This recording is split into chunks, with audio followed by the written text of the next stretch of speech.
యొక్క మాధుర్యాన్ని, నీ మాటల యొక్క తండ్రి గొప్ప ఆనందాన్ని మేమందరం ఆనందించడానికి మాకు సహాయం చేయండి. నీ విశ్వాసములో ఆనందం ఉంది నాయన. అటువంటి ఆనందాన్ని మేము రుచి చూడడం మాకు నేర్పించమని దేవా, మరొకసారి మీ ఆత్మ సహాయమును చెబుతున్న నాకును వింటున్న ప్రతి ఒక్క బిడ్డకుని మీరు దయచేయమని, అయ్యా నీ మందిరములో ఉన్నామనే భయాన్ని, భక్తిని నాకును మాకును కలిగించి నాయన క్రమముగాను మర్యాదగాను నడుచుకోవడానికి కూడా మాకు సహాయం చేయండి. నీ మాటలను తండ్రి సంతోషముతో ఆలకించడము మాకు నేర్పించండి. అత్యాసక్తితో, సిద్ధపాటు కలిగిన మనస్సులతో, హృదయాలతో దయచేసి నాయన వినడానికి మాకు సహాయము చేయమని దేవా, మీరే మీ మాటల ద్వారా మా హృదయాలను స్వస్థపరచమని, మీరే సహాయము చేయమని, మనుషులు కూడా మమ్మల్ని అందరినీ మరుగు చేయమని యేసు నామములో అడుగుతున్నాము తండ్రి, ఆమెన్.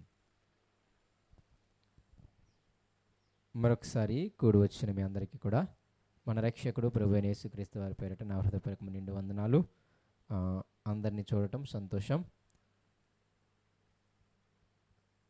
కానీ బాగా నాకు అనిపించేది ఏంటంటే ఈ సమయం అన్నమాట.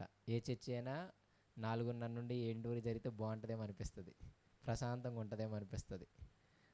సిటీలో కూడా ఈ టైమే కన్వీనియంట్ ఏమో అనిపిస్తుంది అనమాట. చక్కగా శనివారం దాకా కష్టపడి ఉదయం 10 దాకా పడుకొని చక్కగా చేసుకొని మధ్యాహ్నం తిని ఒక 2 గంటలు చక్కగా నిద్రపోయి సాయంత్రం 4:30కి రమ్మంటే అందరూ వస్తారేమో అనిపిస్తుంది. కానీ ఆ భాగ్యము నూజివీడు ప్రాంతానికే దొరికిందనమాట.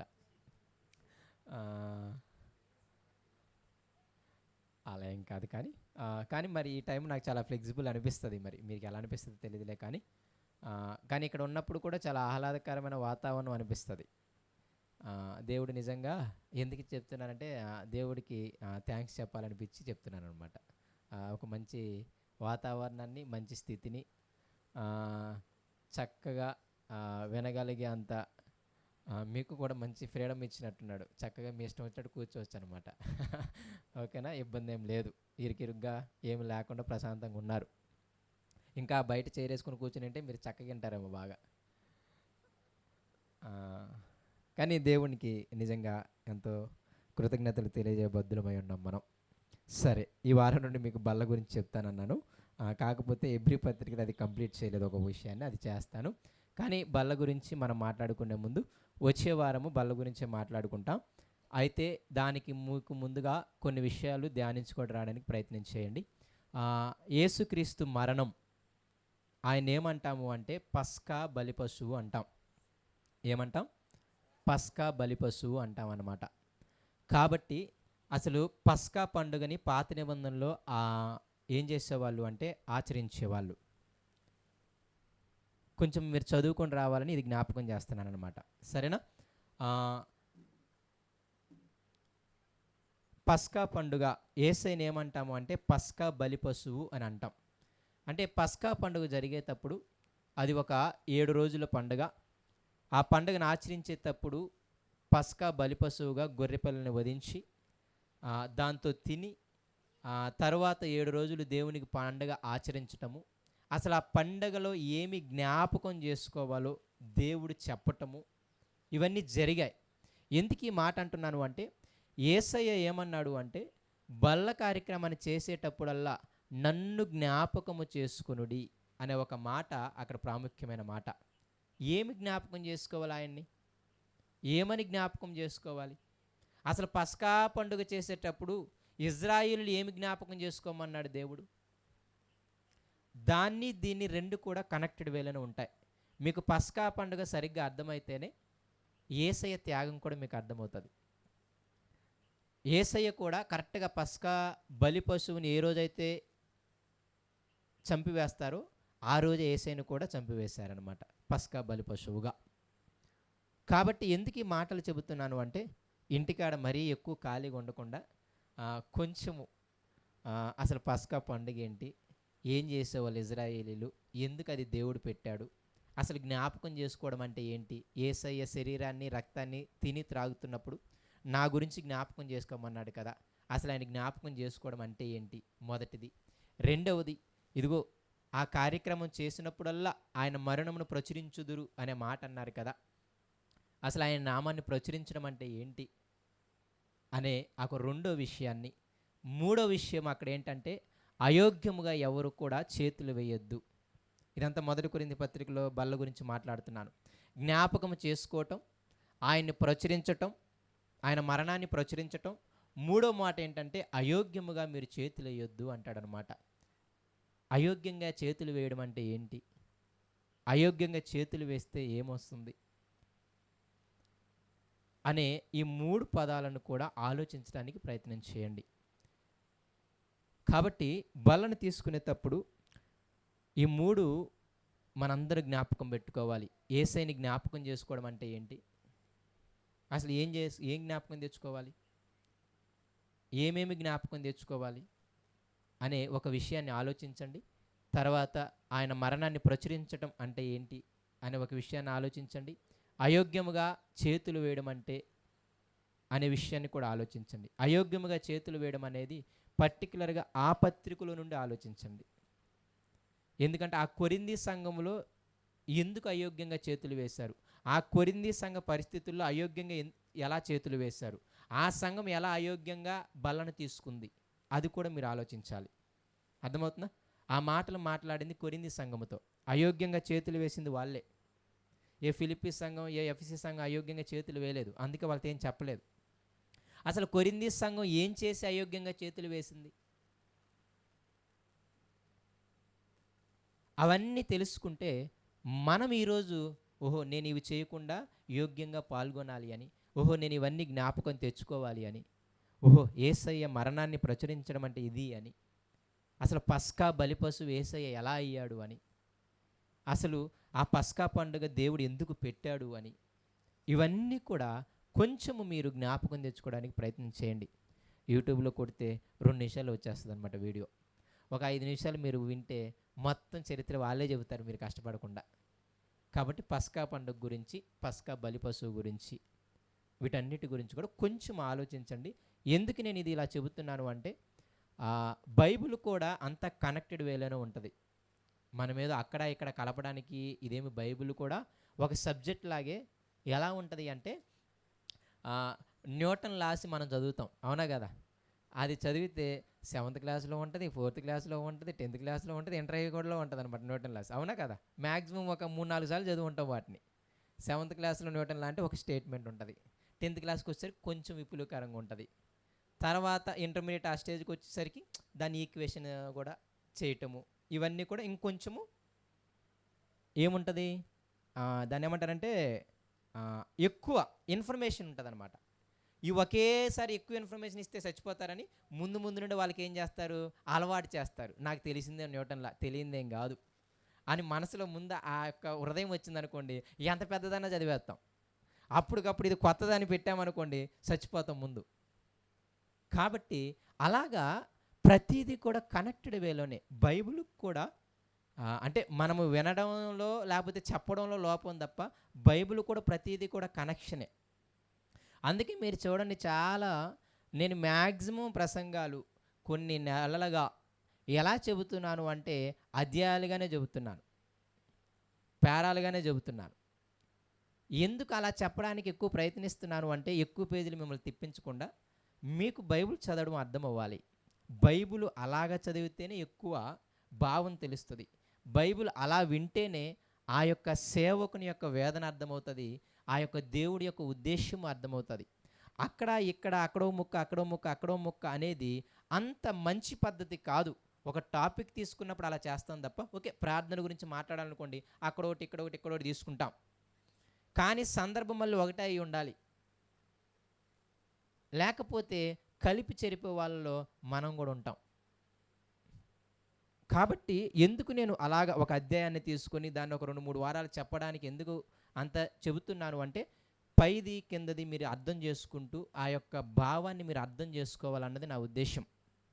కాబట్టి కొందరికి చిరాకుగా అనిపించవచ్చు, కొందరికి ఇదేదో క్లాసులా అనిపించవచ్చు, కానీ ఎవరు కూడా అలా అనుకోకుండా దయచేసి జ్ఞాపకం పెట్టుకునే ప్రయత్నం చేయండి.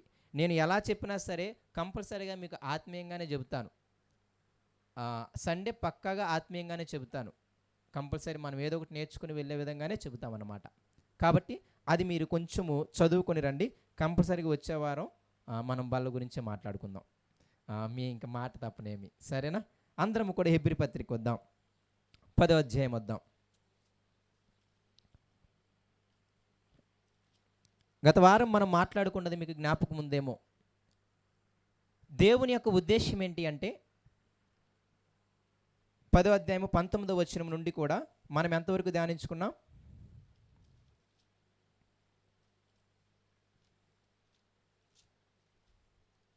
పదో అధ్యాయం 19వ వచనం నుండి ఎంతవరకు ధ్యానించుకున్నాం?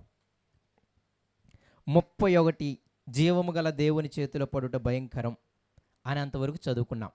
అయితే అక్కడ ఉద్దేశం ఏంటి అంటే, ఆ వచనాల ఉద్దేశము, ఇదిగో దేవుని మందిరానికి వచ్చే మీరందరూ కూడా మీ హృదయాలని దుష్టత్వముతో కల్మషముతో నింపుకొని మీరు రాకూడదు.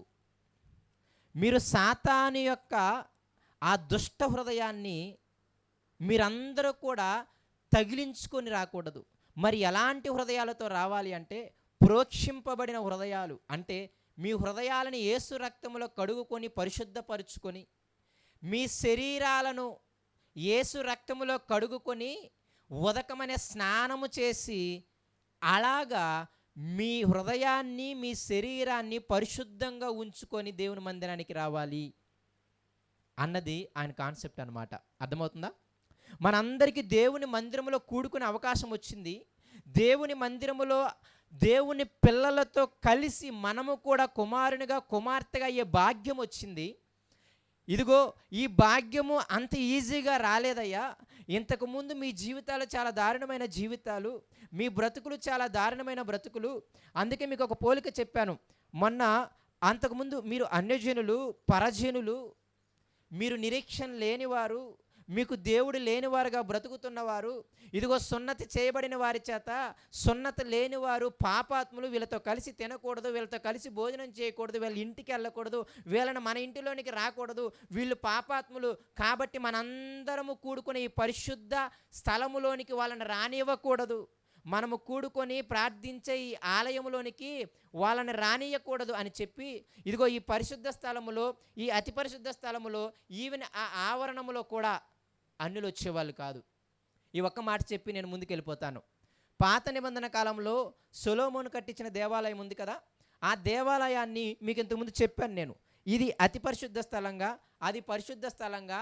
ఆ బయట ఉండేది ఆవరణం ఏముంటుంది అంటే, ఇదిగో బలిపీఠము, ఏదన్నా జంతువుని తెచ్చినప్పుడు బలి ఇవ్వడానికి బలిపీఠం ఉంటుంది. అదేవిధంగా గంగాలం ఉంటుంది, అంటే ఒక పాత్ర, రక్తం అదంతా ఉండడానికి. సో అది ఆవరణం అనొచ్చు, ఇది పరిశుద్ధ స్థలం అనొచ్చు, ఇది అతి పరిశుద్ధ స్థలం అనొచ్చు. ఈ మూడిటికి చుట్టూ అటుపక్క ఇటుపక్క మళ్ళీ అంత దూరంలో కాంపౌండ్ వాల్ ఉంటుంది, మధ్యలో కొంచెం గ్యాప్ ఉంటుంది. ఆ గ్యాప్లో అన్యులు ఉండేవాళ్ళు. మీకు పోయిన వారు నేను బయట ఉంటారని చెప్పా, అంత స్థితి కూడా కాదు మంది. మీరు ఒకసారి యెరూషలేము దేవాలయం పటం చూడండి, తర్వాత వెళ్ళిన తర్వాత యూట్యూబ్లో. ఇది అతి పరిశుద్ధ స్థలం, సేవకులు ఉండేది. పరిశుద్ధ స్థలం, యూదులు ఉండేది. బయట ఈవెన్ యూద స్త్రీలను ఉంచుతారు. యూదులు యూద స్త్రీలు కూడా వేరువేరుగా ఉంటారు, వాళ్ళు కూడా కలిసే ఉండరు. ఓకేనా? ఆ బయట ఆవరణంలో యూద స్త్రీలు అనుకుందాం. తర్వాత ఆ బయట ఎక్కడో చుట్టుపక్కల అన్యులు ఉండేవాళ్ళు అనమాట. అది మన పరిస్థితి. యూదులు ఏమనేవాళ్ళు తెలుసా?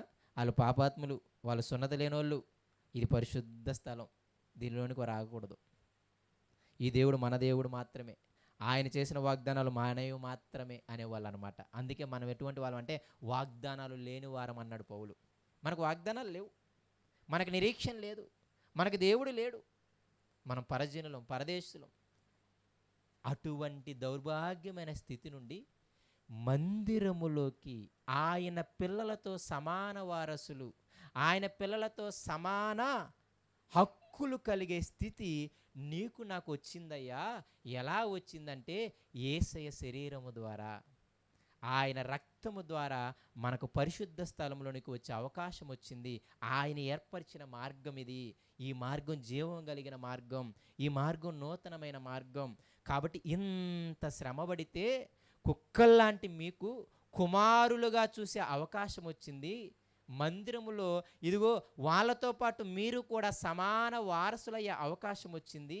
ఇదిగో బాప్తిస్మము తీసుకున్న మీరు, యేసయ్యను విశ్వసించిన మీరు, ఇక యూదుడని లేదు, గ్రీసు దేశస్థుడని లేదు, స్త్రీ అని లేదు, పురుషుడని లేదు, అందరూ సమానులే అని చెబితే ఆ యూదులు ఇష్టం లేకుండా ఏడుస్తూనే బాధపడుతూనే దేవుణ్ణి తట్టుకోలేక మనలోకి అన్నారనమాట.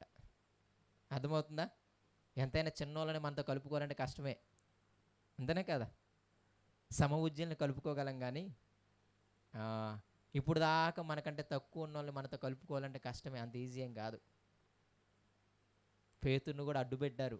ఎందుకు నువ్వు వెళ్ళావు అన్యుల దగ్గరికి? అప్పుడు పేతురు అన్నాడు, అయ్య బాబు నాదేమీ లేదయ్యా. పేతురే, దేవుడు ఏం చేశాడంటే ఒక ఆహారాన్ని పంపించాడు, అది నన్ను తినమన్నాడు. అయ్యయ్యో నేను తినను, అవి నువ్వు తినొద్దని ధర్మశాస్త్రంలో చెప్పావు నాకు, అవి అపరిశుద్ధము, అవి మీరు తినకూడదని చెప్పావు, కాబట్టి నేను తిన్నన్నాను. అప్పుడు దేవుడు అన్నాడు, నేను పరిశుద్ధపరితో నువ్వెందుకు అపవిత్రం అంటావు, తిను అన్నాడు. సరే తిన్నాను. తర్వాత ఏమి ఇదిగో పలానా కొన్నేళ్ళ ఇంటికి వెళ్ళు అన్నాడు. సరే వెళ్ళాను. వాళ్ళేమో వాళ్ళ చుట్టాలని వాళ్ళ బంధువులు అందరిని పిలుచుకొని ఇదిగో నేను చెప్పే మాటల కోసం ఎదురు చూస్తున్నారు వాళ్ళు. వెళ్ళాను. వాళ్ళందరూ పోగేసుకొని ఒక 100 మంది ఉన్నారు. చక్కగా దేవుని మాటలు చెప్పాను. చెప్పగానే చెబుతూ ఉండంగానే పరిశుద్ధాత్మ దేవుడు వాళ్ళ మీదకి దిగేశాడు. అప్పుడు నాకు అర్థమైంది దేవుడు నిజంగా పక్షపాతి కాదు అని, దేవుడు అందరికీ ప్రభువు అని. ఇప్పుడు దాకా మన యూదుల మీదకే పరిశుద్ధాత్మ దిగాడు అనుకున్నాను. పెంతెకొస్తు దినం ముందు మన 120 మంది మీదకే దిగింది. ఓన్లీ యూదులే వాళ్ళు 120 మంది. ఆ మారిన 3000 మంది సంఘంలో కూడా మొత్తం యూదులే. పస్కా పండుగ, పెంతెకొస్తు పండుగను ఆచరించడానికి వచ్చారు వాళ్ళంతా. కాబట్టి ఇప్పుడు దాకా దేవుడు మన దేవుడు అనుకున్నాం, మనకే దేవుడు అనుకున్నాం. అందుకే మేము అబ్రాహాము సంతానం, మాకు కాకపోతే ఎవడికి పరలోకం ఇస్తానని అడిగేవాళ్ళం మనం. అవునా కాదా? ఎంత గర్వం ఉండేది. వాగ్దానాలు మనవి, పరిశుద్ధ దేవుడు మనవాడు అని ఎంత అనేవాళ్ళము. ఆడికి వెళ్ళిన తర్వాత దేవుడు మనకి ఎలాగైతే పరిశుద్ధాత్మను కుమ్మరించాడో వాళ్ళ మీద కూడా పరిశుద్ధాత్మను కుమ్మరించి ఒకే మాట అనేశాడు, మీరు వారిద్దరు ఒకరన్నారు. ఇప్పుడు వాళ్ళను కూడా మీతో పాటు కూర్చోబెట్టుకోవాలన్నారు. వాళ్ళు కూడా మీతో పాటు సమాన వారసులు అన్నాడు. ఇక మీ ఇష్టం, దేవుడికి ఎదిరిలే ధీమా మీకు దమ్ము ఉంటే మీ ఇష్టం అన్నాడు. అప్పుడు వాళ్ళందరూ ఏమన్నారు తెలుసా? ఇక దేవుడికి ఎదిరి మనం ఏడాడతాంలే అని సైలెంట్ అయ్యారు. లేకపోతే వాయించేసేవాళ్ళు పేతుర్ని. పేతురు అలాగే అన్నాడు. ఇదంతా మీకు సరదాగా చెబుతున్నాను కానీ అపోస్తల కార్యాల 10వ అధ్యాయం అంతా సారాంశం ఇదే. దేవుడు పరిశుద్ధపరచబడిన వాడిని నీవు నేను ఆటంకపరచడానికి ఎవరమయ్యా అని యూదులతో అనగానే వాళ్ళు నోటి మీద వేసుకొని గప్చుప్ అయిపోయారు. ఎందుకంటే వాళ్ళ దేవుడి గురించి వాళ్ళకే బాగా తెలుసు. అర్థమైందా? ఆయనకి ఎదిరిల్లి మనం ఏం చేయలేములే అని. అలాగా కష్టముతో, నష్టముతో, బాధతో ఉభయులను వాళ్ళు స్వీకరించారు. కాబట్టి ఈ యొక్క ధన్యత అంత ఈజీగా రాలేదు. ఒక ఆయన చచ్చిపోవాల్సి వచ్చింది. కాబట్టి మందిరానికి వచ్చే మీరందరూ కూడా ఎట్టబడితే అట్ట రామాకండయ్యా. మందిరానికి వచ్చే ఈ ధన్యత అంత ఈజీగా రాలేదయ్యా. కాబట్టి మీరందరూ కూడా మీ హృదయాలకు అంటిన కల్మషాన్ని, ఆ దుష్టత్వాన్ని, ఆ సాతాను యొక్క తత్వాన్ని మీరు విడిచిపెట్టి ఇదిగో ప్రోక్షింపబడిన హృదయములు గలవారును, అంటే మీ హృదయాలను పరిశుద్ధపరుచుకొని ఉదకమనే స్నానం ద్వారా కడగబడిన శరీరాలను గలవారయ్యుండి మనం ఎక్కడికి చేరుదాం? దేవుని సన్నిధానానికి చేరుదాం అని ఆయన పిలుపునిచ్చాడు. కాబట్టి ఎట్టబడితే అట్ట రామాకండయ్యా, ఆ లోక మాలిన్యాన్ని అంటించుకొని రామాకండయ్యా, ఇది నూతనమైన మార్గమయ్యా. ఇంకా పాతయ్య అంటించుకొని ఎలా వస్తారు మీరు? ఇదిగో ఇది జీవమైన మార్గమయ్యా, ఎలా ఇంకా మరణకరమైనవన్నీ అంటించుకొని వస్తారు? కాబట్టి దయచేసి మీరందరూ సన్నిధానానికి మంచి హృదయాలతో, మంచి శరీరాలతో, ఎటువంటి లోకమాలిన్యం అంటించుకోకుండా చక్కగా దేవుణ్ణి చేరదాం. ఒక ఆయన చచ్చిపోయేవాల్సి వచ్చిందయ్యా అని చెప్తాడనమాట. ఇంకొందరైతే మానేస్తున్నారు ఏకంగా. చేరే గుంపు ఇలా చేరాలి, మానేసే గుంపు ఉన్నారు. వాళ్ళందరినీ ఏమన్నాడు అంటే, మీరు అలా మానేయకూడదయ్యా, మీరు సంఘంలోనికి వచ్చి తోటి వారిని విశ్వాసం ఎదిగేలా చేయాలి. బాగా జ్ఞాపకం పెట్టుకోండి. మీరు వచ్చి ఇంకొకరిని బలపరచాలి, వాళ్ళు మిమ్మల్ని బలపరచడం కాదు. ఇది కాన్సెప్ట్ కాదు బైబిల్లో, కానీ సంఘంలో ఇదే కాన్సెప్ట్ అయ్యింది. అవునా కదా? నన్ను ఎవడో బలపరచట్లేదని వెళ్ళిపోయాను అంటాడనమాట. దేవుడేమో నువ్వు బలపరచరు, అంత గొప్ప స్థితిలో ఉండంటే నేను ఇంకా ఒకటి చేతే బలపరచబడతానులే అని ఒక హీన స్థితిలోనే ఉంటానంటారు మనం. కాబట్టి ఇదిగో మందిరానికి వచ్చే మనందరం అలా రావాలి, యేసయ్య త్యాగం చేశాడు అని చెప్పి, రెండవది మీరు మందిరాన్ని మానమాకండి. వచ్చిన మీరందరూ కూడా ఒకరినొకరు ప్రేమించటానికి, ఒకరినొకరు సత్క్రియలు చేయడానికి పురికొల్పుకోవాలి. కాబట్టి మందిరాన్ని మానేయొద్దు. మందిరానికి వచ్చే మీరు మంచి హృదయాలు కలిగి, మంచి శరీరాలు కలిగి, పరిశుద్ధంగా పవిత్రంగా రండి. వచ్చిన మీరు ఒకరినొకరు ప్రేమించటానికి, ఒకరొకరు సత్క్రియలు చేయడానికి పురికొల్పుకొనండి అని చెప్పాడనమాట. తర్వాత మరి ఇలా చేయకపోతే, ఇన్ని తెలిసే, ఇంత సత్యము తెలిసే, సత్యము గురించి అనుభవ జ్ఞానము పొంది కూడా ఇంకా ఆ మాటల ప్రకారంగా బ్రతకకపోతే నేను ఊరుకుంటానని మాత్రం అనుకోమాకండి. మీరు ఎంత పాపాత్ములు తెలుసా? అంత మంచి రక్తాన్ని మీరందరూ అపవిత్రంగా ఎంచినోళ్ళు, అంత మంచి యేసయ్యని మీరందరూ పేక మీద కాలేసి తొక్కినోళ్ళు, పరిశుద్ధాత్మ దేవుడు అంతగా మిమ్మల్ని రేపుతున్నా సరే ఆయన గొంతు నొక్కేసిన వాళ్ళు మీరు. కాబట్టి మిమ్మల్ని క్షమించడం అంత మంచి విషయం కాదు. మిమ్మల్ని క్షమించడం అంత మంచి విషయం కాదు. ఇక మీకు ఏముంటుంది అంటే, ఇదిగో తీర్పు మాత్రమే ఉంటుంది. ఇదిగో విరోధులను దహించబోవు తీక్షణమైన అగ్ని కోసం ఎదురు చూడడమే ఉంటుంది తప్ప మీకు రక్షణ ఉండదు. మళ్ళీ చెబుతున్నాను, పగ తీర్చుట నా పని, నేను పగ తీర్చుకుంటాను. యెహోవా చేతిలో పడుట బహుభయంకరము అని చెప్పి ముగించాడు అన్నమాట. కాబట్టి దేవుని మందిరానికి రావటం ప్రాముఖ్యం. వచ్చే నీవు నేను నీ హృదయాన్ని, నీ శరీరాన్ని, నా హృదయాన్ని, నా శరీరాన్ని పరిశుద్ధపరుచుకొని రావడం ప్రాముఖ్యం. వచ్చిన మనము తోటి వారిని ప్రేమించటానికి, సత్క్రియలు చేయటానికి మనందరము రేపటము ప్రాముఖ్యము. అలా ఎవరమైతే చేయమో వాళ్ళందరము యేసయ్యని పాదాల కిందేసి తొక్కిన వాళ్ళము, యేసయ్య రక్తాన్ని అపవిత్రంగా ఎంచిన వాళ్ళము, పరిశుద్ధాత్మ దేవుడి యొక్క ఘోషని ఆయన పేక నొక్కి ఆపేసిన వాళ్ళము, ఆయన్ని ఆర్పేసిన వాళ్ళము, ఆయన్ని దుఃఖపరిచిన వాళ్ళము. కాబట్టి దేవుడు మనల్ని పగ తీర్చుకోవడం తప్ప, మనకి తీర్పు తీర్చడం తప్ప, మనము ఆ విరోధులను కాల్చబోయే తీక్షణమైన అగ్ని కోసం ఎదురు చూడడం తప్ప, ఆయన చేతిలో పడటం తప్ప ఇంకేది ఉండదు అని చెప్పాడు. అది అనుభవ జ్ఞానం గురించి సత్యము తెలుసు కూడా తప్పు చేయడం అంటే.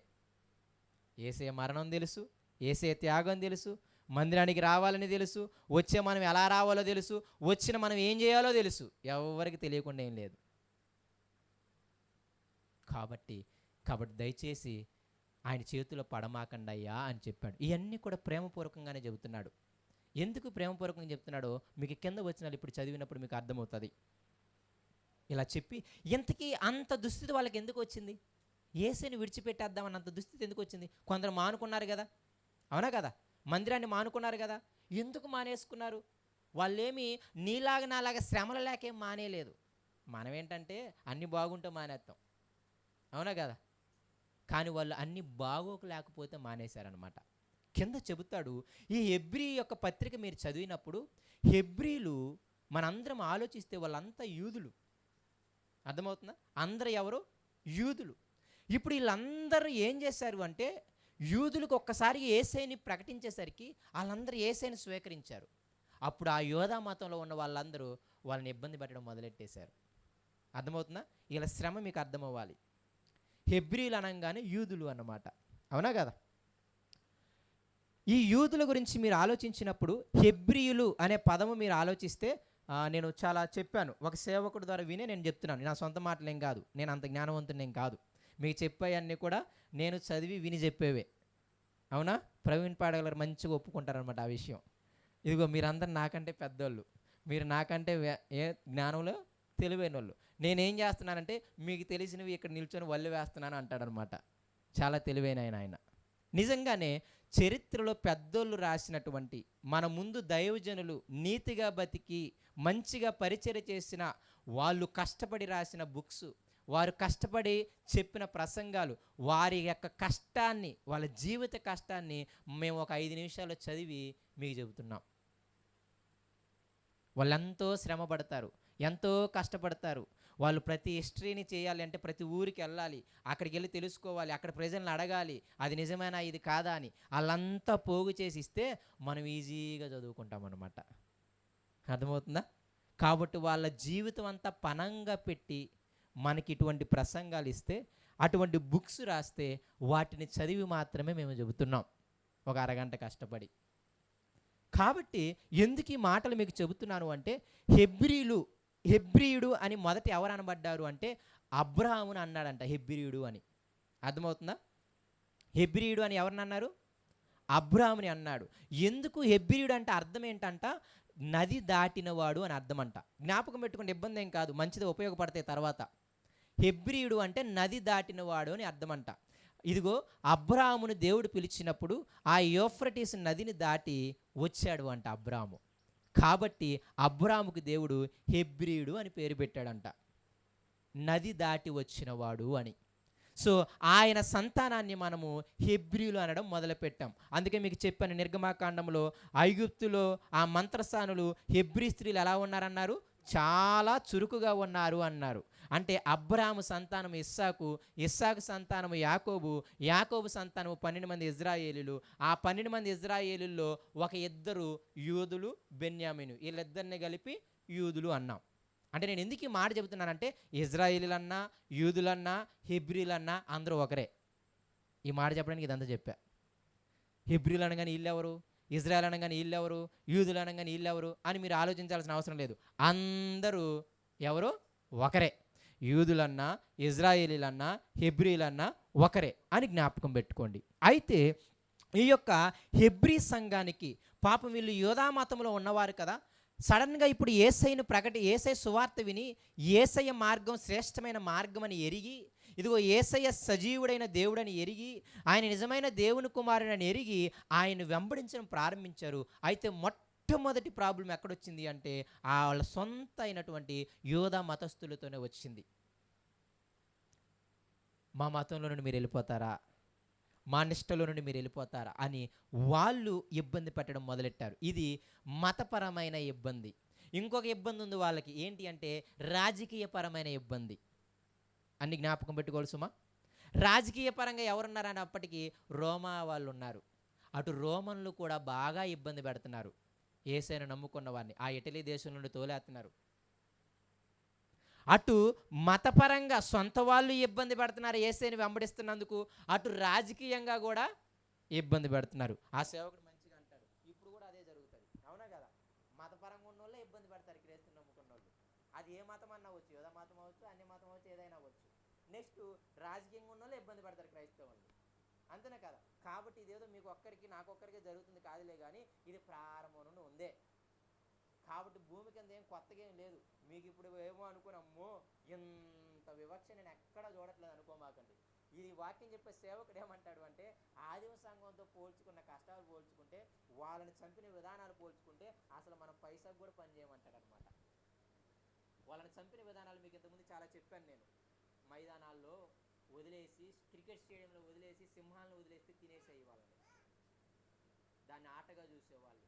కొందరు రాజులేమో స్తంభాలకి కట్టేసి తారు పోసి వాళ్ళ నిప్పు అంటిస్తే ఆ నిప్పుల మధ్య వీళ్ళు గుర్రపు స్వారీలు చేసేవాళ్ళు. వాళ్ళందరూ ఎవరు తెలుసా? కాగడాలుగా ఉండేవాళ్ళు క్రైస్తవులు.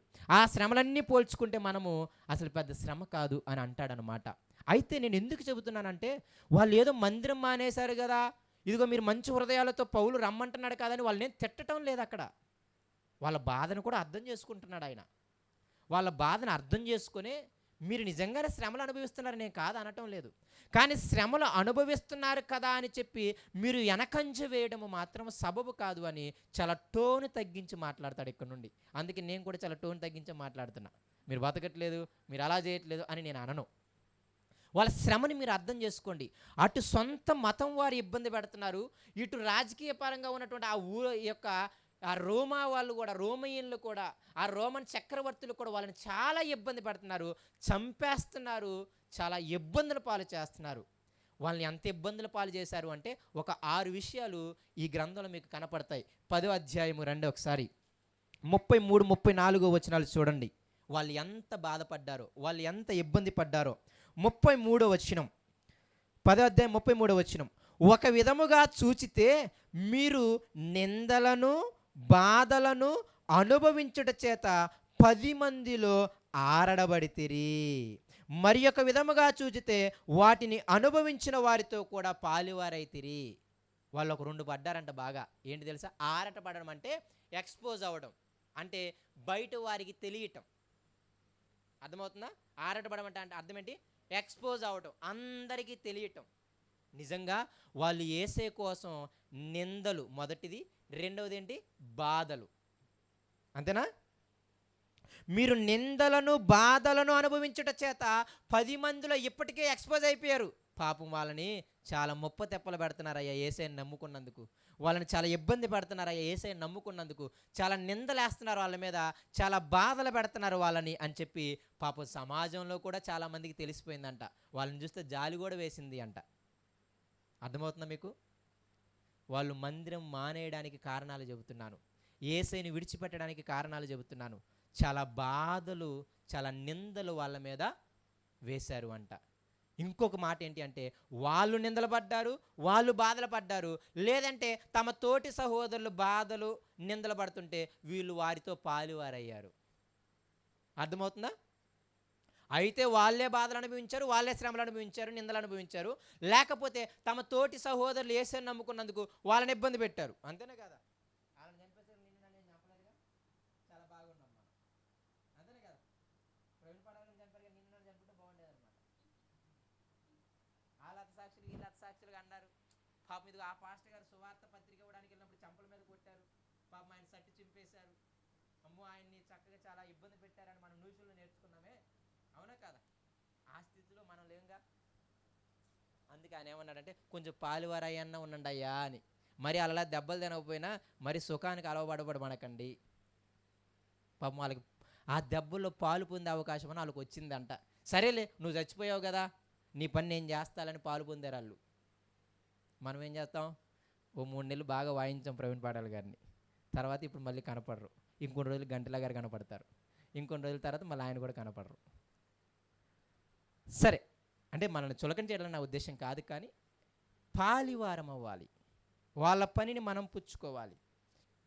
సో ఈ యొక్క హెబ్రీ సంఘము చాలా నిందలు అనుభవించింది యేసుని స్వీకరించినందుకు, చాలా బాధలు అనుభవించింది. 2 అవి. తర్వాత ఇంకా ముందుకెళ్దాం. 34. ఎలాగనగా మీరు ఖైదులో ఉన్నవారిని కరుణించి మీకు మరి శ్రేష్టమైనదియు స్థిరమైనదినైన స్వాస్థ్యం ఉన్నదని ఎరిగి మీ ఆస్తిని కోల్పోవుటకు సంతోషముగా ఒప్పుకొంటిరి. ఇంకో బాధ ఏంటి తెలుసా? వాళ్ళందరినీ జైల్లో పెడితే యేసయ్యని నమ్ముకున్నందుకు వీళ్ళందరూ ఏం చేశారని తెలుసా? మేబీ అనుకోవచ్చు ఇలా, వాళ్ళందరినీ జైల్లో నుండి తేడానికి వీళ్ళ ఆస్తులు అమ్మేశారంట. మీకు అర్థమవుతుందా? యేసయ్యని ప్రకటిస్తున్నందుకు, యేసయ్యని స్వీకరించినందుకు వాళ్ళందరినీ ఖైదులు అంటే జైల్లో ఉంచితే, అంటే జైల్లో కూడా పెడుతున్నారు వాళ్ళని. నిందలు బాధలే కాదు సుమా, జైలు దాకా వెళ్ళింది వారి పరిస్థితి. నిజంగా ఆ మాటను చూస్తే చాలా మనము 32వ వచనం కూడా చదవండి. అయితే మీరు వెలిగింపబడిన మీదట శ్రమలతో కూడిన గొప్ప పోరాటము సహించిన పూర్వదినములు జ్ఞాపకము తెచ్చుకొనిడి. ఆ సంఘానికి ఎంత వినయంతో మళ్ళీ చెప్తున్నాను, విశ్వాసాన్ని ఎట్టబడితే అట్ట నోరు పడేసుకోమాకండి. అంత మంచిదేం కాదు, వాళ్ళ బాధలు చాలా ఉంటాయి. అర్థమవుతుందా? కాబట్టి అంటే కొంచెం కోపంగా చెప్పిన దాని అర్థం ఏంటి అంటే, వెనక మాకు ఈ ఉద్దేశం ఉంటుంది. పౌలు కూడా అంత కఠినంగా చెప్పాడు. యేసయ్య చచ్చిపోయాడయ్యా మీకోసం, మందిరానికి వచ్చేటప్పుడు మీరు పరిశుద్ధంగా రండి, ఈ లోకాన్ని అంటించుకోకుండా రండి, మీ హృదయాల్ని మీ శరీరాల్ని పాపాన్ని అంటించుకోకుండా రండి అని చెప్పాడు కఠినంగానే. రాకపోతే దేవుడు ఊరుకోడని కూడా చెప్పాడు. అది నిజమే, అది అబద్ధమేమి కాదు. కానీ బాధని అర్థం చేసుకున్నాడు కూడా. ఇంకొక 2 ఉన్నాయి. వాళ్ళు బాగా శ్రమ పడ్డారంట, శ్రమలు అనుభవించారంట, ఇంకా పోరాటం కూడా చేశారంట. ఎన్నున్నాయి చూడండి. శ్రమలు పడ్డారు, పోరాటాలు చేశారు, బాధలు పడ్డారు, నిందలు పడ్డారు, ఆఖరికి జైల్లో కూడా ఉన్నారు. 6వది ఏంటంటే వాళ్ళ ఆస్తులను కూడా కోల్పోయారు పాపం వాళ్ళు. కానీ అక్కడ ఒక రాయబడిన మరి మంచి ముఖ్యం ఏంటంటే, మరి శ్రేష్టమైన స్వాస్థ్యము మనకుందని. ఆ మాట చాలా ప్రాముఖ్యం. అంటే ఈ లోకంలో ఉండే ఈ స్వాస్థ్యం ఉందే, ఈ ధనం ఉందే, ఇది అంత శ్రేష్టమైంది కాదు. ఇది అంతగా శాశ్వతంగా ఉండేది కాదు. అవునా కదా? నువ్వు పోతే పోద్ది, లేదా నిన్ను చంపేసి మరి తీసుకునే రకం కూడా ఉంది. కాబట్టి ఈ స్వాస్థ్యము, ఈ ధనం ఉందే, ఈ ధనం అనేది ఎటువంటిది అంటే శ్రేష్టమైంది కాదు. మరి ఏంటయ్యా శ్రేష్టం అంటే, పరలోకం అనే స్వాస్థ్యం ఉంది చూసారా? ఆ దేవునితో పాటు సదాకాలము యుగయుగాలు నివసించే జీవితం ఉంది చూసారా? అది శ్రేష్టమైన స్వాస్థ్యం, అది స్థిరమైన స్వాస్థ్యం. అందుకే అని అంటున్నాడు, మీ పూర్వదినాలు జ్ఞాపకం తెచ్చుకోండి. ఇంతకుముందు మీరు చెడ్డోళ్ళేం కాదు. ఇంతకుముందు మీరు శ్రమలు అనుభవించకుండా ఏం లేరు. ఇంతకుముందు మీరు శ్రమలు అనుభవించారు, నిందలు అనుభవించారు, పోరాటాలు చేశారు, బాధలు అనుభవించారు. జైల్లో పెడితే ఆ జైల్లో వాళ్ళని విడిపించటానికి మీరు మీ ఆస్తులనే కోల్పోయారు. మీరు చిన్నవాళ్ళు ఏం కాదు అని వాళ్ళకి జ్ఞాపకం చేస్తున్నాడు. వాళ్ళ యొక్క పూర్వపు దినాలని జ్ఞాపకం చేసుకోమంటున్నాడు. మీరందరూ పూర్వపు దినాలు జ్ఞాపకం చేసుకోనండి. మీరు మరి శ్రేష్టమైన స్వాస్థ్యం అంటే పరలోకమే ప్రాముఖ్యమని చెప్పి మీ ఆస్తులను కూడా కోల్పోయారు కదా. ఇదిగో మీ సహోదరుల్ని జైల్లో పెడితే ఆ జైలు నుండి విడిపించడానికి మీ ఆస్తులు అమ్మేశారు కదా. లేకపోతే మిమ్మల్ని జైల్లో పెడితే మీ ఆస్తిపాత్రలను అమ్మేసుకొని మీరు బయటకు వచ్చారు కదా. ఇంతగా మీరు శ్రమపడ్డారు కదా. అవునా కదా? అంతగా శ్రమపడ్డారంట వాళ్ళు. నిజంగా వాళ్ళ శ్రమలు అంతా ఇంత కాదు ప్రియమైన దేవుని పిల్లలారా. శ్రమలున్నాయి, పోరాటాలున్నాయి, నిందలున్నాయి, బాధలున్నాయి, జైల్లో ఉంచడాలున్నాయి, ఆస్తులు కోల్పోవడం కూడా ఉన్నాయి.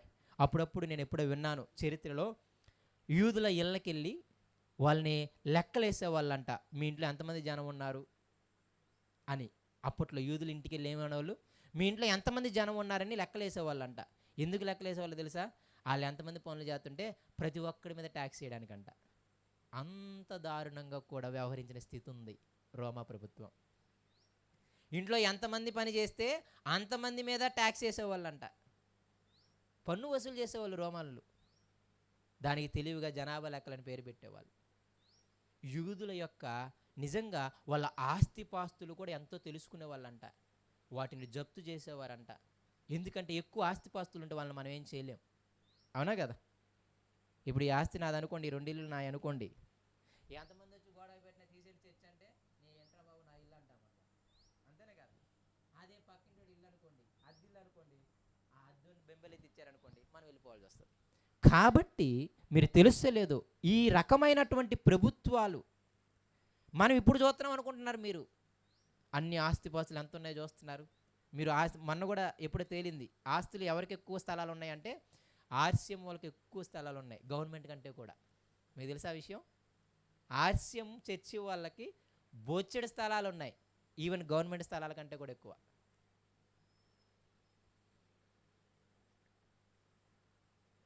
వాళ్ళందరూ అప్పట్లో మంచిగా స్థలాలు. అందుకే మీరు చూడండి, ఆర్సీఎం అన్ని పెద్ద పెద్ద స్థలాల్లో ఉంటాయి. బాప్టిస్ట్ కానీ, సిఎస్ఐ కానీ, లూథరన్ కానీ, ఇవన్నీ అప్పటెప్పుడో. కాబట్టి పెద్ద పెద్ద స్థలాలు మీరు చూస్తే సెంటర్లో ఉంటాయి. మళ్ళీ వాళ్ళు కట్టించేయడానికి అవి సెంటర్లు కూడా కాదు. మీకు తెలిసే లేదు. మీరు నాకు అప్పుడప్పుడు ఆశ్చర్యం అనిపిస్తుంది. విజయవాడ వస్తే మీకు నడిబొడ్డున ఉంటుంది అనమాట. ఏంది? PW ground. ఇప్పుడు అంబేద్కర్ బొమ్మ పెట్టారు కదా, అవును కదా? దాని పక్కనే పెద్ద సిఎస్ఐ చర్చ్ ఉంటుంది. చూసారు ఎప్పుడన్నా మీరు? మా మహేష్ అన్న ఎస్ఐగా సిఐగా అందులోనే పనిచేశాడు, పక్కన కమిషనర్ ఆఫీసు. అప్పుడు ఎస్ఐగా పనిచేసేవారు. మేము వెళ్ళినప్పుడల్లా చక్కగా మందిరానికి తీసుకెళ్ళి కొంచెం వాక్యం చెప్పి చక్కగా భోజనం పెట్టి పంపించేవాడు అనమాట. చక్కగా అంత పెద్ద మందిరం, అది సెంటర్ నడిబొడ్డులో ఉంటుంది. అది మీరు చూసారా లేదో? ఎలా వచ్చింది అంత పెద్ద స్థలం మీకు? ఆ బిషప్ హాజరయ్య స్కూల్ గ్రౌండ్ కానీ, ఇవన్నీ అంత పెద్ద పెద్ద స్థలాలు. అప్పట్లో అవి ఏమి ఉండేవి కాదు, ఏమీ లేనప్పుడు. అప్పుడు నేనేమంటానంటే అవి కూడా అప్పుడు ఇలాంటి పొలాలు అనమాట. అప్పట్లో వాళ్ళు ఆక్రమించేవాళ్ళు. అందుకే వాళ్ళు ఎప్పుడు ఊరు బయట కొంటారు ఎక్కువ స్థలాలు. ఊరు మధ్యలో ఎక్కువ ఇవ్వరు కదా, కాస్ట్ కూడా ఎక్కువ ఉంటాయి. బయట కొనేస్తారు, తర్వాత అయ్యే సిటీలు అయిపోతాయి. అందుకే మీకు ఈ బాప్టిస్ట్ చర్చిలు, లూథరన్ చర్చిలు ఇవన్నీ కూడా సిటీ నడిబొద్దులు ఎందుకుంటాయంటే అవి కట్టేటప్పుడు అసలు సిటీ కూడా లేదనమాట. అంత చరిత్ర ఉంది ఆ చర్చిలకి. ఏవేవో చెబుతున్నాను అనుకోమాకండి, కానీ కొంచెము జ్ఞానం కూడా అవసరమే. ఓకేనా? నేనేం బయట జ్ఞానం ఏం చెప్పట్లేదు.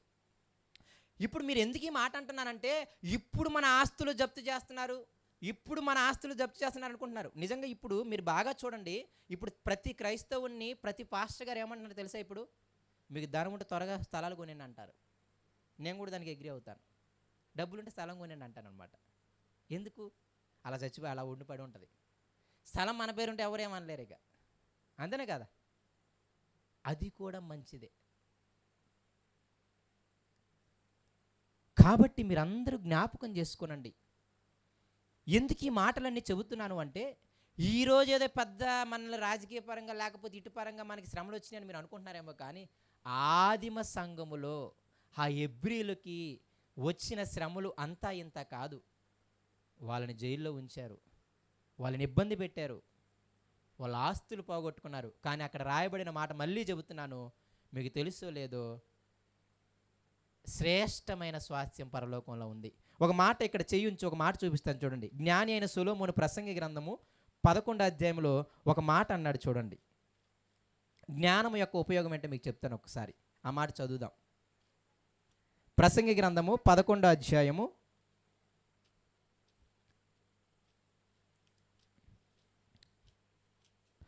7వ అధ్యాయం అనుకుంటే, క్షమించండి.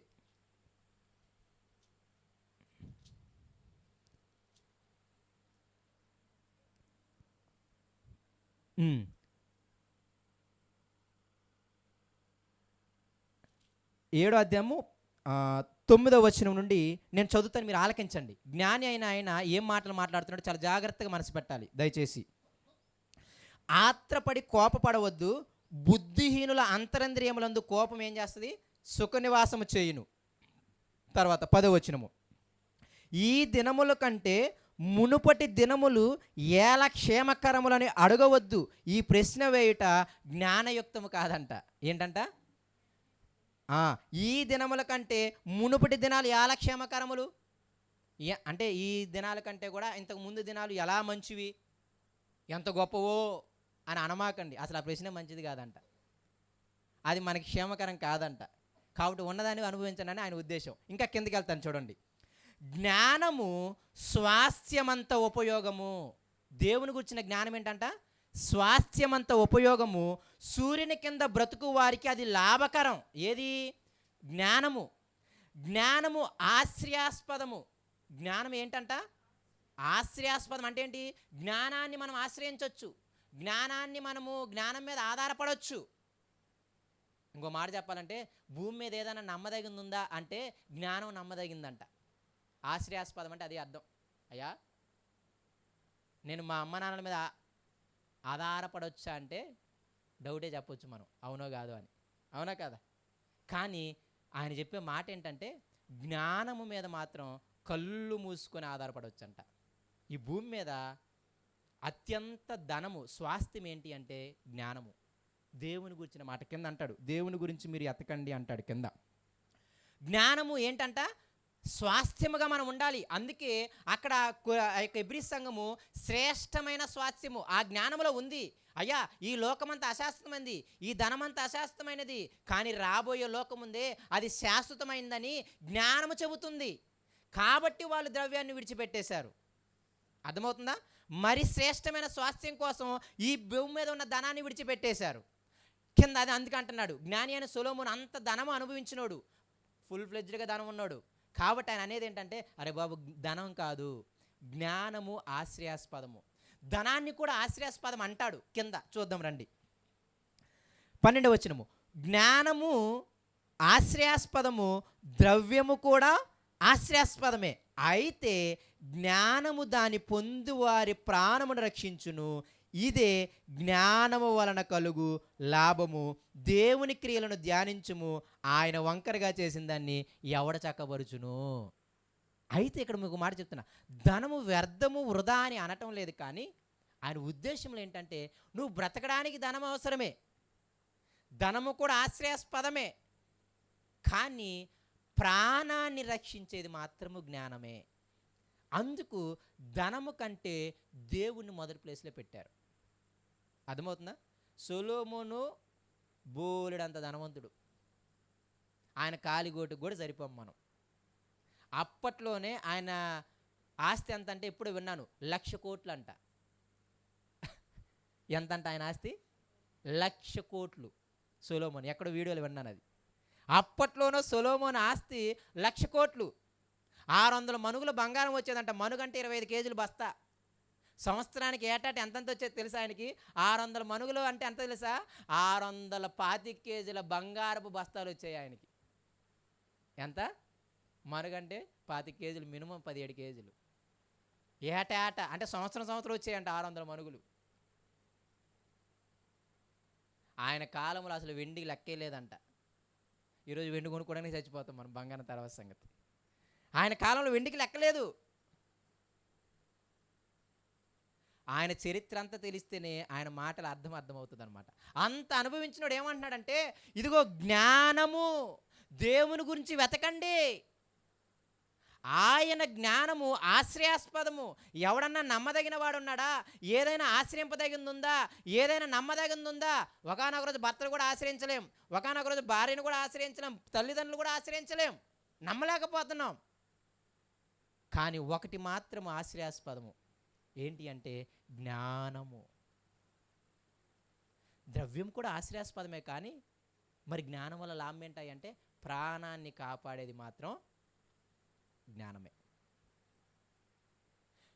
ధనము శరీరం ఊరికే పనికి వస్తుంది, ప్రాణాన్ని కాపాడలేదు. అది మనం అందరికీ తెలుసు. మళ్ళీ పైగా చచ్చిపోయే ముందు ఎంత ధనం ఇచ్చినా సరే బతకడు, అవునా కదా? కోటి రూపాయలు ఇస్తానన్న డాక్టర్ ఇంకేంటే పాడైపోయిన అవయవాలు ఇంకేం పని చేస్తాడు, వెళ్ళిపో అంటారు. కాబట్టి ఎందుకు ఈ మాటలు చెబుతున్నాను అంటే, ఆ యొక్క హెబ్రీయులు ఒక మంచి మాట అన్నారు. అన్ని శ్రమల్లో పోరాటాల్లో, నిందల్లో, బాధల్లో, జైల్లో ఉన్నప్పుడు వాళ్ళు ఏమంటున్నారు తెలుసా? ఈ భూమి మీద స్వాస్థ్యము, ఈ భూమి మీద ధనము అంత గొప్పదేం కాదు, దీనికంటే శ్రేష్టము, దీనికంటే గొప్పది ఏముంది అంటే పరలోకములో ఉందయ్యా. కాబట్టి ఆ స్వాస్థ్యము సంపాదించాలంటే ఈ భూమి మీద నీ స్వాస్థ్యము ఖర్చు పెట్టాల్సి వస్తుంది, ఈ భూమి మీద నీ స్వాస్థ్యము వదులుకోవాల్సి వస్తుంది. కొందరు భక్తులను చూస్తున్నప్పుడు ఆయన చనిపోయేలోపు ఆయన ఆస్తి అంతా ఖర్చు చేసి చచ్చిపోయాడంట. మా విజయవాడలో ఒక ఆయన చూస్తాను నేను, ముసలాయన్ని, రైల్వే ఎంప్లాయ్, అది లైవే, నేను దగ్గరుండి చూశాను కూడా ఆయన్ని. ఒకనొక రోజు పాటలు పాడతాడు బాగా, ఇలా వణుకుతూ పాడేవాడు, 70 ఏళ్ళ వయసులో అనుకుంటా, మా పిన్నోళ్ళు పిలిస్తే విన్నాను. ఆయన రైల్వే ఎంప్లాయీ ఉండి ఆయన చచ్చిపోయే లోపు మొత్తం ఏ ఆస్తి లేకుండా సువార్తకి మొత్తం పెట్టేశాడంట. చాలా బాగా సువార్త ప్రకటించడానికి సేవకుల్ని విజయవాడకి తెగ పిలిచేవాడంట, అప్పట్లో మంచి సేవకుల్ని. అలా సువార్త అందించి ఆయన సువార్త గాయకుడిగా ఉండి మొత్తానికి ఆయన చచ్చిపోయే లోపు మొత్తం ఖర్చు చేసి చచ్చిపోయాడంట. అందుకే అప్పుడు అనిపించింది అనమాట, ఇదిగో భూమి మీద ధనము సమకూర్చుకోమాకండి, యేసయ్య ఎక్కడ ధనం సమకూర్చుకోమన్నాడు? పరలోకంలో సమకూర్చుకోమన్నాడు. ఇక్కడ పోగొడితే అక్కడ సమకూర్తాం అనమాట. ఇక్కడ రూపాయి ఇస్తే దేవుని కోసం అక్కడ 100 రూపాయలు బ్యాంకులో అకౌంట్లో పడతాయంట. ఇక్కడ రూపాయి ఇస్తే అక్కడ ఎంత పడుతుంది? 100 రూపాయలు. ఓహో, మన బ్యాంకు ఫుల్ అవుతుంది అనమాట. సరే, ఇవన్నీ ఎందుకు మీకు చెబుతున్నానంటే ఇవేం చిన్న మాటలు కాదు, అనుభవంతో చెబుతున్న మాటలు. నాకు అనుభవం లేకపోవచ్చు, కానీ ఆయన అనుభవించిన వాడు. ఆయన చెప్పే ఒకే ఒక మాట, జ్ఞానాన్ని ఆశ్రయించండి, దేవుని గురించి వెతకండి. దేవుడు వంకరగా చేసిన దాన్ని నీ జీవితాంతం తాపత్రయపడ్డ స్ట్రైట్గా చేయలేవు. అర్థమవుతుందా? దేవుడు ఒకటి ఇవ్వాలనుకున్నప్పుడు నువ్వేం చేసినా ఏం చేయలేవు. కాబట్టి ఆ జ్ఞానము గొప్పది, దేవుని గురించిన జ్ఞానము గొప్పది.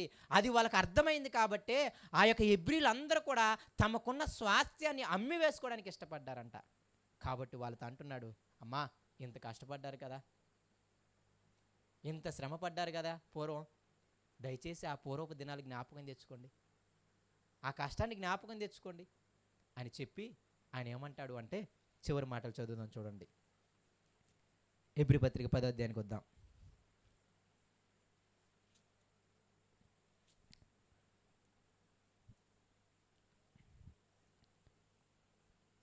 మళ్ళీ ఆ మాట చదువుదాం. 34వ వచనం. ఎలాగనగా మీరు ఖైదులో ఉన్న వారిని కరుణించి మీకు మరి శ్రేష్టమైనది స్థిరమైనదినైన స్వాస్థ్యం ఉండదని ఎరిగి మీ ఆస్తి కోల్పోటుకు సంతోషముగా ఒప్పుకుంటురి. కాబట్టి మీ ధైర్యమును విడిచిపెట్టకండమ్మా, దానికి ప్రతిఫలంగా గొప్ప బహుమానము కలుగును. దేవుడేం అన్యాయస్తుడు కాదమ్మా. దానికి ప్రతిఫలంగా మీకు పరలోకమైన గొప్ప బహుమానము ఉంది.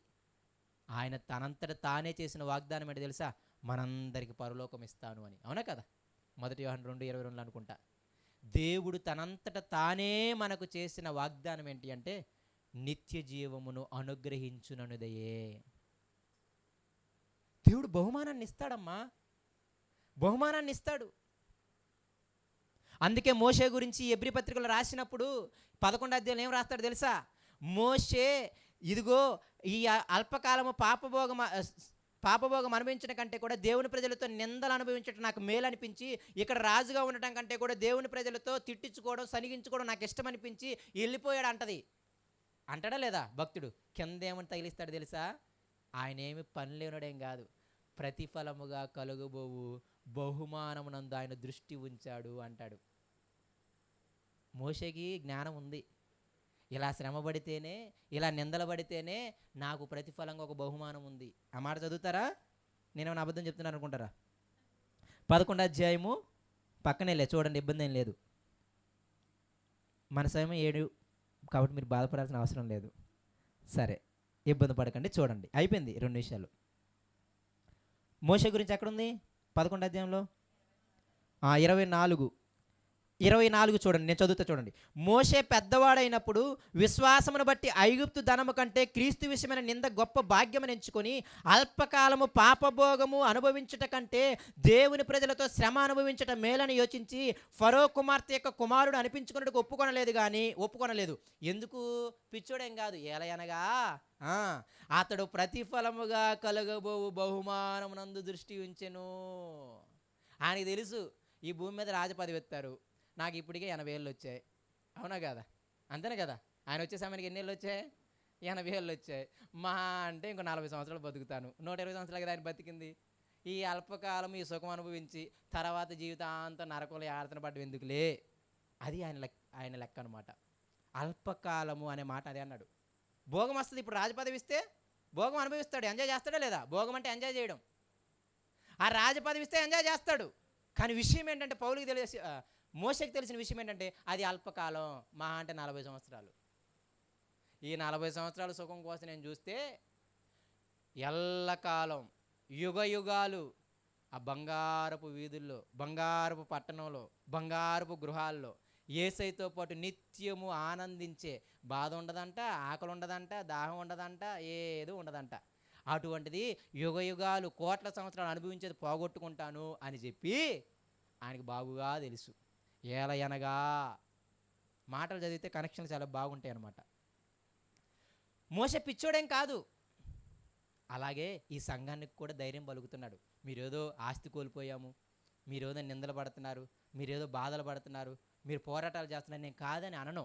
కానీ దేవుడు ఎలాంటోడంటే ఎక్కడ రూపాయి ఇస్తే అక్కడ 100 రూపాయలు వేసే రకం ఆయన. అవునా కదా? మీరు నా నామం నిమిత్తం తల్లినైనను తండ్రినైనను ఇంటినైనను పొలంనైనా పోగొట్టుకుంటే ఏమంటాడు? 100 అంతలు ఇస్తానన్నాడంట. 1 ఎకరం పొలం పోతే పరలోకంలో 10 ఎకరాలు ఉంటాయి. అర్థమైందా? ఈ లెక్కను చూసుకుంటే మనకు భూమి మీద తప్ప పరలోకంలో నిల్లు మన బ్యాంక్ బ్యాలెన్స్. ఆడికెళ్ళి అడుక్కుంటా బతకలేడు, మాత్రం రాజాలా బతికి. అది మన పరిస్థితి. అంతేనా కదా? భూమి మీద డబ్బులు లేకపోతే ఏం చేస్తారు చెప్పండి? మీరు అడుక్కుంటారా లేదా?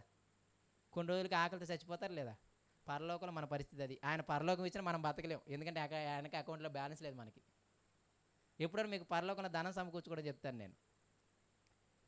దేవుడు ఎంత గొప్పోడు అంటే ఎవడెవడో రూపాయికి 100 రూపాయలు ఎవడెత్తాడని చెప్పండి? రూపాయి ఇచ్చి ఇంకో 10 రూపాయలు వడ్డీ ఎత్తాడనమాట మనకు కావాలంటే. దేవుడి బ్యూటిఫుల్నెస్ మీకు అర్థం అవ్వట్లేదు అంతే. గాడ్స్ లవ్ మీకు అర్థం అవ్వట్లేదు అంతే. ఊరే మీరు రూపాయి ఇస్తే నేను 100 రూపాయలు ఇస్తానన్నాడు అనమాట ఆయన. అందుకే సంఘాన్ని బాధలలో ఆయత్తపరుస్తున్నాడు. దేవుడేమో ఊరకే మీ కష్టాన్ని ఉంచుకోడమ్మా, మీకు ప్రతిఫలంగా బహుమానం ఉంది. అందుకే 10వ అధ్యాయము ఒక మంచి మాట, 10వ అధ్యాయము 23వ వచనం చూడండి ఏమంటాడు? 10వ అధ్యాయం 23వ వచనం. వాగ్దానము చేసినవాడు నమ్మదగినవాడు గనుక మన నిరీక్షణ విషయమై మనము ఒప్పుకొనినది నిశ్చలముగా పట్టుకుందాం. మనకు వాగ్దానం చేసినవాడు నమ్మదగినోడమ్మా. ఆయనేమో కళ్ళబుల్లి మాటలు చెప్పిన పరలోకం ఇవ్వనోడేం కాదు. ఆయన కంపల్సరిగా పరలోకం ఇస్తాడు. వాగ్దానం చేశాడు, ఆయన నమ్మదగినవాడు. కాకపోతే నువ్వు మాత్రం నువ్వు పట్టుకున్న విశ్వాసమందు కొంచెం స్థిరంగా ఉండు, కొంచెం నిశ్చలంగా ఉండు. నీకు మరీ శ్రేష్టమైన బహుమానం ఆయన ప్రతిఫలంగా ఇస్తాడు. శ్రమలు పడినోళ్ళకే, బాధలు పడినోళ్ళకే, పోరాటాలు చేసిన వాళ్ళకే, నిందలు పడినోళ్ళకే అందరూ నన్ను పొగడాలి అంటే అవి ఏమి రావన్నమాట. కాబట్టి వాళ్ళని అంటున్నాడు, అయ్యా మీరేమయ్యొద్దు, స్థిరంగా ఉండండి, మీరు అధైర్యపడొద్దు, మీరు భయపడొద్దు, ప్రతిఫలంగా దేవుడు మీకు బహుమానము ఇస్తాడు అని చెప్పి కింద మళ్ళీ హెచ్చరికకు వస్తాడు. చూడండి 36వ వచనము, మీరు దేవుని చిత్తమును నెరవేర్చిన వారై వాగ్దానమును పొందు నిమిత్తము మీకు ఓరిమి అవసరమై ఉన్నది. అర్థమవుతుందా? శ్రమలు ఉన్నాయి కదా అని దేవుని విడిచిపెట్టడం సబబు కాదు. కొంచెం ఓర్చుకోవడం నేర్చుకోవాలి. ఆయన అంటున్నాడు, మీకు ఏం అవసరమై ఉందంట? ఓరిమి అవసరమై ఉన్నది. ఏం అవసరమై ఉంది? ఓరిమి అవసరమై ఉంది. 6:46 అయింది. 6:55 లోపే ముగిస్తాను. అయిపోయింది, ఇంకొక వచనమే, ఏం లేదు అక్కడ. ఆనందంగా ఉన్నారా? ఎందుకు కొంచెం ఇబ్బంది పడుతున్నట్టుంటే చెప్తున్నా. ఈ మధ్య నాకు చెబుతుంటే నాకే అనిపిస్తుంది వీళ్ళని సరిగ్గా అంటే ఉదయం చర్చిలో చెప్పినప్పుడు కూడా నేనేమో ఎక్కువ స్టడీ మోడ్లో చెప్తున్నానేమో అనిపిస్తుంది అనమాట అప్పుడప్పుడు. సరే, కానీ ఇబ్బంది పడండి, ఏం చేయలేను నేను. సరే, ఓకేనా? అందరూ మైండ్లో క్లారిటీ అయి ఉంటాయి, ఇబ్బంది ఏం కాదు. చూడండి 36వ వచనం, మీరు దేవుని చిత్తమును నెరవేర్చిన వారై వాగ్దానము పొందాలంటే కొంచెం మీకు ఓరిమి కావాలమ్మా.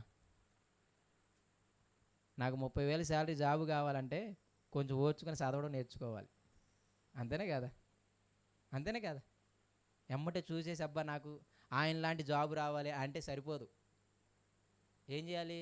దానికి కొంచెం శ్రమపడి, కొంచెం చదివి, కష్టపడి, కొంచెం ఓర్చుకోవడం, ఎదురు చూడడం, అవన్నీ కూడా అబ్బాలి. అది లోక సామ్య, అది ఈక్వాలిటీ. అంతేనే కదా? శ్రమ పడకుండా, ఓర్చుకోకుండా, సహించకుండా, కష్టపడకుండా ఏ మేలు కూడా రాదు. భూమి మీద ఏ సుఖం కూడా కష్టపడకుండా రాదు. అందుకే ఆయన ఏమంటున్నాడంటే, దయచేసి మీకు ప్రతిఫలం ఇస్తాడు దేవుడు, కాబట్టి ఓర్చుకోండి. మీకు ప్రతిఫలం ఇస్తాడు దేవుడు, ఓర్చుకోండి.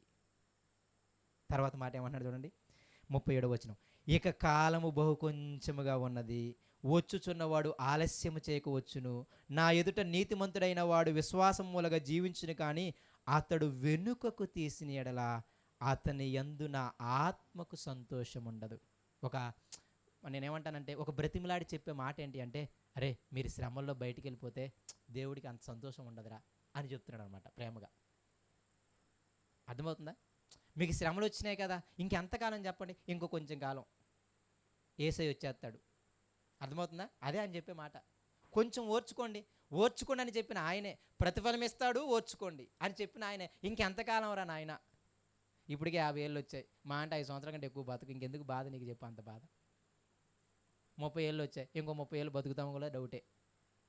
ఈ 30 ఏళ్ళు బతికేలోపు యేసయ్య వచ్చేస్తే. కాలము చిన్నది, కాలము సంకుచితమై ఉంది. యేసయ్య ఎప్పుడు వస్తాడో తెలియదు. యేసయ్య ఎక్కడున్నాడంట? సమీపంగానే ఉన్నాడంట. ఆయన రాకపోయినా మనం ప్రాణాలు పోవడానికి చాలా సమీపంగా చాలా రోగాలు ఉన్నాయి, ఇబ్బంది ఏం లేదు. అవునా కదా? ఆయన రాకపోయినా భూమి మీద నుండి మనం వెళ్ళిపోవడానికి చాలా ఉన్నాయి. కాబట్టి అందుకే యెషయా గ్రంథంలో అన్నట్టున్నాడు ఆయన, చచ్చిపోయినాడు మేలని చెప్పాను చూసారు మీకు, ఆడికి రోగాలు ఉండవు, బాధలు ఉండవు, కుటుంబాన్ని పోషించాలని అస్సలు బాధ ఉండదు. అవునా కదా? దేవుడు పాపం నీతిమంతుల్ని వాళ్ళు ఈ బాధలు పడడం ఇష్టం లేక తన ప్రియకుమారుల్ని వాళ్ళు కూడా ఈ పాపలోకంలో యుద్ధం చేయడం ఆయనకి ఇష్టం లేకుండా చక్కగా వీళ్ళు నెమ్మది పొందాలని ఆయన దగ్గర తీసుకుంటాడంట. ప్రేమ కలిగిన వాళ్ళు అంతే కదా? దేవుడికి కక్ష ఉంటే మనం 70-80 సంవత్సరాలు బతికెత్తాడనమాట.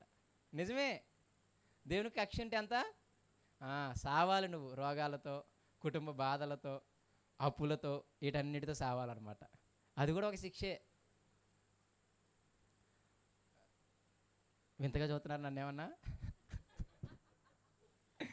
సరే, కాబట్టి ఆదరణ మాటలు దయచేసి అమ్మా మీకు ప్రతిఫలం ఇస్తాడు, అది శ్రేష్టమైన స్వాస్థ్యం. దేవుడు వాగ్దానం చేసినాడు, నమ్మదగినోడు ఆయన, ఏం అబద్ధాలు ఆడేవాడు కాదు.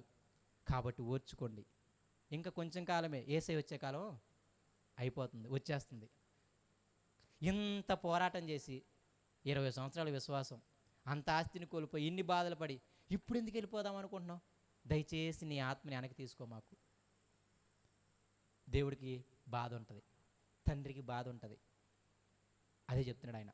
కాబట్టి దయచేసి ఇప్పుడు మిమ్మల్ని శ్రమ పెడుతున్నారు కదా అని, మిమ్మల్ని బాధలు పెడుతున్నారు కదా అని దయచేసి మీ ఆత్మని మాత్రము వెనకకి తీసుకోమాకండి, విశ్వాసాన్ని వదిలిపెట్టమాకండి. దేవుడు బాధపడతాడు, దేవుడు బాధపడతాడు. ప్రేమపూర్వకంగానే చెప్తున్నాడు ఆయన, బ్రతిమలాడుతూనే చెప్తున్నాడు, మీ తండ్రి బాధపడతాడమ్మా, మీకోసం ఇన్ని మేలులు చేసిన తండ్రి బాధపడతాడమ్మా, మిమ్మల్ని రక్షించిన ఆయన బాధపడతాడమ్మా అని వాళ్ళకి చెబుతున్నాడు. తర్వాతి మాట, చివరి మాట 39వ వచనం. అయితే మనము నశించుటకు వెనుక తీయవారము కాము గాని ఆత్మను రక్షించుటకు విశ్వాసము గలవారమై ఉన్నాము. మళ్ళీ హెచ్చింపుకు వచ్చాడు అనమాట, హెచ్చరించుకు వచ్చాడు, మళ్ళీ కొంచెం గద్దింపుకు వచ్చాడు. బతిమలాడుతున్నాను కదని చులకనగా చూడమాకండి. మీరు వెనక తీశారనుకోండి నశించిపోతారు.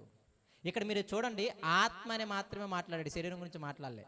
ఎందుకంటే శరీరానికి బాధలు ఉంటే తప్పదు, భూమి మీద శ్రమలు పడాల్సిందే. కానీ ఉపయోగం ఎక్కడ అంటే ఆత్మకి మాత్రమే. మీకు అర్థమవుతుందా? క్రైస్తవుడుగా బ్రతికిన మనందరికీ శ్రమలు ఉంటాయి చచ్చిపోయేదాకా. కానీ విషయం ఏంటంటే రేపు ఆత్మ మాత్రం రక్షింపబడుతుంది. అందుకే ఇక్కడ ఓన్లీ ఆత్మని నొక్కి చెబుతున్నాడు. దాని అర్థం శ్రమలు పోతాయని చెప్పట్లేదు ఆయన. మీరు ఓర్చుకోవాలి, సహించాలి.